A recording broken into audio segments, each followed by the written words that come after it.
I knew that money could change people, but witnessing that moment firsthand was quite a mental shock. After all, the moment they found out I inherited a fortune, both my once kind ex-husband and the ex-in-laws with whom I had a moderate relationship changed. Or rather, it might be better to say they revealed their true selves.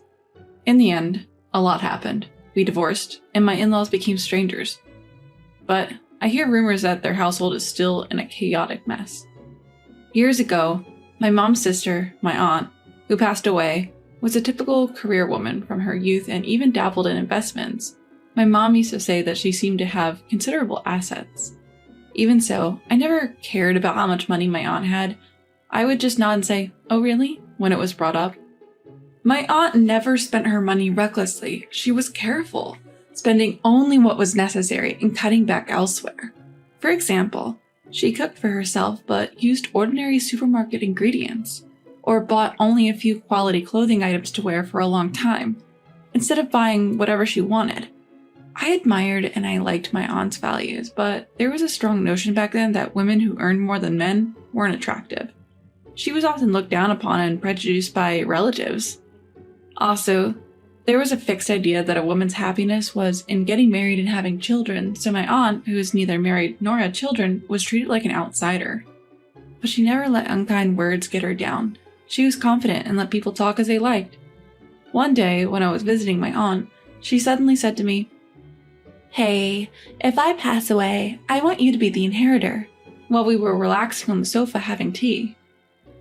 It was so unexpected that I asked her what she meant, and she explained, "I'm not married and I don't have children, so no one will inherit my wealth, but I don't want my money to go to those who have looked down on me and ridiculed me. Of course, I will prepare all the necessary documents for inheritance, but I want to make you the official inheritor," she said, smiling but in a serious tone. As for me, I casually accepted, thinking it was fine since she was only in her 40s at the time and it would be 30 or 40 years before she would pass away. It felt like a distant future. And I had no real understanding of inheritance, being a high school student. Honestly, I thought what my aunt told me was a joke back then. Time passed, I got married, had children, was busy with work and parenting when my youngest child graduated and started working. I heard from Mom that Aunt's health was failing. I rushed to the hospital where Aunt was admitted, and there she was, looking lively, saying, "What? She told you I'm well?" That's such an exaggeration. I'm sorry to worry you, but it's just a checkup. Look, I'm as fit as ever. With her unchanging smile, my aunt answered like that. At that moment, I felt relieved, thinking everything was fine, but in reality, Aunt's condition was not good, and she was just pretending to be well so as not to worry me. As evidence, Aunt started going in and out of the hospital several times afterward. Every time the children and I would visit her in the hospital, and although we'd meet with Aunt, her health clearly weakened as the days went by. Her cheeks were sunken, her arms and neck had thinned, and she almost looked like skin and bones. But she never stopped smiling and acted brightly, and I thought she was truly a strong person. Because that smile was the same one I knew from my childhood. I even thought a miracle might happen, but in the end, Aunt passed away. Afterward, we had a funeral with close family only, but the feeling of regret was strong.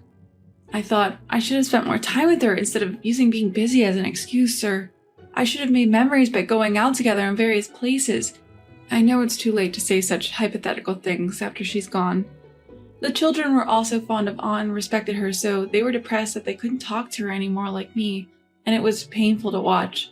A few months after Aunt passed away, when I still couldn't sort my feelings, my husband came home from work and handed me a legal-sized envelope saying something had arrived. Wondering what it was, I checked the sender and found it was from a law firm, and I panicked a little, thinking, what is going on? I don't remember needing a lawyer. Have I been involved in some crime? I thought, and nervously opened the envelope to check inside.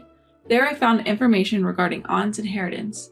At that moment, I realized that what Aunt had told me that day was serious, so I contacted the law firm to hear the details. That lawyer was an old friend of Aunt's and seemed to have been entrusted with her property and inheritance after her death. When I heard Aunt's total assets, I nearly fell over, because it was not just a few $1,000,000, it was over $400 million. I panicked again, and after hearing from the lawyer, I called Mom, who casually answered, "You know, it seemed like your aunt wanted you to be the heir. She consulted me after you graduated high school, so I told her if the two of you agreed, it's fine with me."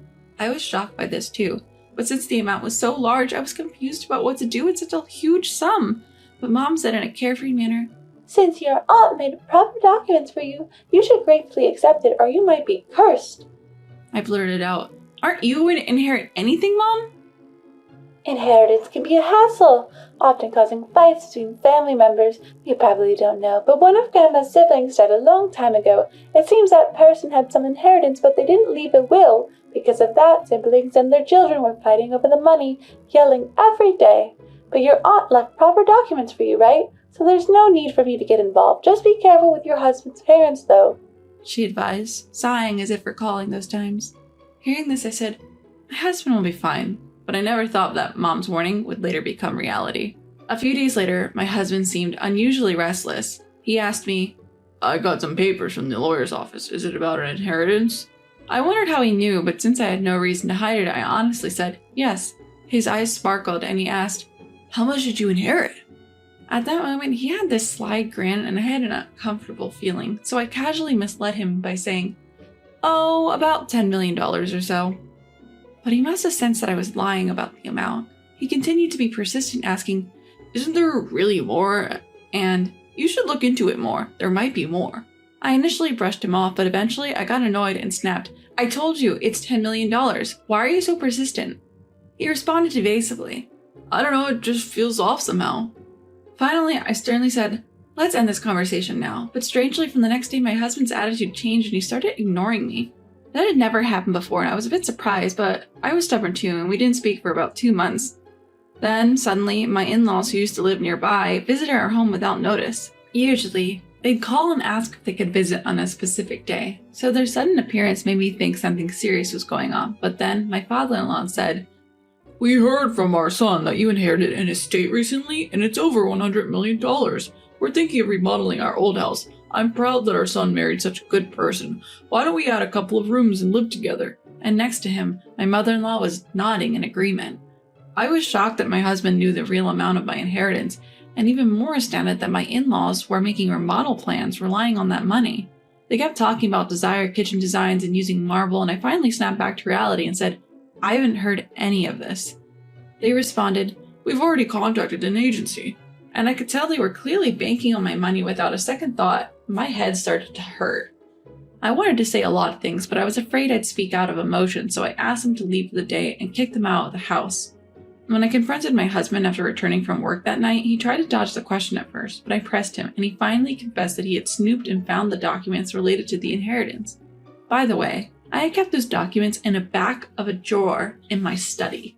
So he had searched through the entire room, even reaching into the back of the drawer. I was chilled to see his obsessive behavior, and when I told him, "Your parents came today and said this," he responded, "The money you earned is joint property, so it's mine too. It's only natural to use it for remodeling my family home. You're the one at fault for not telling me the exact amount." He continued to justify his and his parents' actions and treated me like the villain. As if that wasn't bad enough, he casually mentioned quitting his job, and when I demanded, "Wait a minute, what's going on here?" he had defiantly responded, "You have enough money, so I don't need to work. It's a waste of time to do a job I hate just for the stress. We can live happily and stress-free with that money, and if we remodel my parents' house, it will elevate your status as my wife. It's a win-win situation. Why are you so upset about this?" With a weary look on his face, I realized this guy was hopeless, so I told him, "You can remodel or do whatever you like, but I won't contribute any money to it," and my husband got furious again. "But we already discussed this," he yelled. He continued to rant and rave, but I ignored him. The next day, my husband showed up with his parents, protesting that I had changed the terms of our agreement. So I told them, "You were the ones who went ahead without talking to me. Why should I have to contribute money? It's not for the remodeling of your family home or to support your son, who quit his job without even consulting me." They railed at me with accusations like, "We've always treated you well," and "You gold digger." But I was disillusioned with their true nature. I told them I didn't care and to leave because we would never speak again. Then my husband asked, "What do you mean by that?" When I replied exactly what I said, he began to panic. "You're not seriously considering divorce over this, are you?" he demanded, but I simply told him that we would discuss it with our lawyers and sent the 3 of them away. Afterward, I packed my bags and took refuge in a hotel. My husband continued to text me, "I will never divorce you," and "I love you," but I replied, "You love my money, don't you?" and turned off my phone. I stayed in the hotel that night, and when I explained the situation to my parents the next day, they sighed and said, "We thought this might happen." When asked, "What will you do now?" I replied, "Divorce is the only option." "Fight him with everything you got because he won't let you go easily," my mom advised. Later, I was told there might be other issues, so it's best to investigate. I hired a detective agency, and it was revealed that my husband frequented nightclubs. This was unacceptable to me, so I hired a divorce-savvy lawyer. My husband refused to divorce, and instead demanded compensation and a share of the property. My lawyer explained that what I inherited from my family wasn't joint property and didn't qualify for property division. But my husband screamed, "That can't be true!" When the lawyer asked, "Would you give your wife the money you inherited from your family, claiming it's family money?" he fell silent. Afterward, my husband was lectured about his unreasonable behavior by the lawyer. In the end, he was nearly in tears, insisting that I pay for the remodeling, but of course that argument didn't hold water and my husband slumped in defeat. Later, I found out that remodeling paperwork had already been done, and that I'd offered to pay for it, signing a contract for the remodeling of my husband's family home in his name, and he seemed to have been very particular about it, and the total cost exceeded $10 million. So it seems he was worried that if he divorced me, he wouldn't be able to pay that money. So whether we divorced or not, he said there was no reason for me to pay. But even after that, he kept pushing, trying to negotiate, saying, "Then I want you to pay half." But when my lawyer threatened to sue him for harassment, he finally gave up. But my in-laws didn't seem to give up, and they attacked the family home. Finally, they raised a hand against my father and destroyed the potted plants outside before fleeing, so we reported it. Afterward, they even lashed out at the police, who came to ask about the situation and were taken away. Of course, the whole neighborhood heard about this, and even after being released, the rumors persisted. Because I casually mentioned it to some gossip-loving neighbors, the greedy nature of my husband's family became widely known. All this led to divorce finally happening, with my ex-husband giving in. But even after that, I kept receiving messages saying, "I still love you. I want to start over." So I asked my lawyer to issue a restraining order, but that doesn't last a lifetime, only having effect for up to 6 months, and it doesn't seem like he's the type to comply with it, so it's scary to think that he might get angry and stab me or something. So I decided to move with my parents. I felt sorry for my parents who had to leave the place they were used to because of me, but given the circumstances and with the world being a dangerous place, it had to be done. Afterward, we moved almost like running away, and once things settled down, I informed the children. Of course, they were surprised, but everyone sympathized, saying it couldn't be helped. After that, life went on without any particular problems, but eventually my bad feeling came true. My ex-husband ignored the restraining order and was seen lurking around my former family home, and a passing police officer found it suspicious and stopped and questioned him. That's when a small knife was found in his pocket, and he was arrested. When asked, he said, "I wanted to talk to my ex-wife." And when I heard that from the lawyer who helped me during the divorce, it gave me the chills. If I had been optimistic and stayed at my parents' house, even after issuing the restraining order, in the end, since there were no injuries, it seems my ex-husband was released early, but I became too afraid to even approach where my old family home used to be. Since then, I didn't know what happened to my ex-husband for a while, but a friend living near his family home told me that they can hear yelling almost every day from his remodeled house. It's mostly about money. "You're the one on the paperwork, so you pay." Or, "It's our parents' house, so they should pay." They apparently hear quite clearly. Moreover, despite having remodeled, there are sounds of something breaking, and sometimes it's so bad that the police have to come and warn them. Occasionally, they also hear things like, "If only we hadn't let that wife go, we'd be living well now," or "It's your fault for getting a divorce," and so on. Before inheriting the estate, the relationship was decent, and the parent-child bond between my ex-husband and his family was good. But who would have thought that just money could mess everything up so much? It's exactly as Mom warned, and I realized anew how scary money can be. I also hear my ex-father-in-law yelling, "Find a job already," and my ex-husband arguing back, "Shut up already." So it seems he's still unemployed. Well, considering his age, finding a new job must be difficult. Also, since I explained everything, the neighbors know about the divorce mess, and no one wants to get close to the ex-husband's family. They're afraid of being asked for money and are keeping their distance. Some even say that getting close to that house will make your fortune run away, as if the house is treated like a temple for cutting ties. I chuckled a little when I heard that. On the other hand, I've rented a slightly larger place and I'm living with my parents, just the 3 of us. My parents say, "Take care of yourself first, we're fine," but I have no intention of remarrying, so I plan to live with them.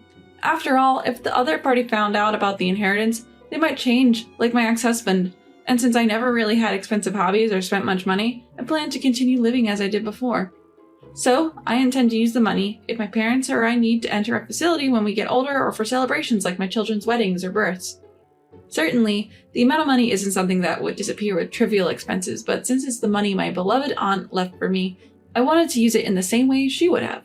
So, recently, I started working part-time and began studying investment and money management, but it's pretty challenging, and I realized once again how incredible my aunt was to have been doing this for so many years.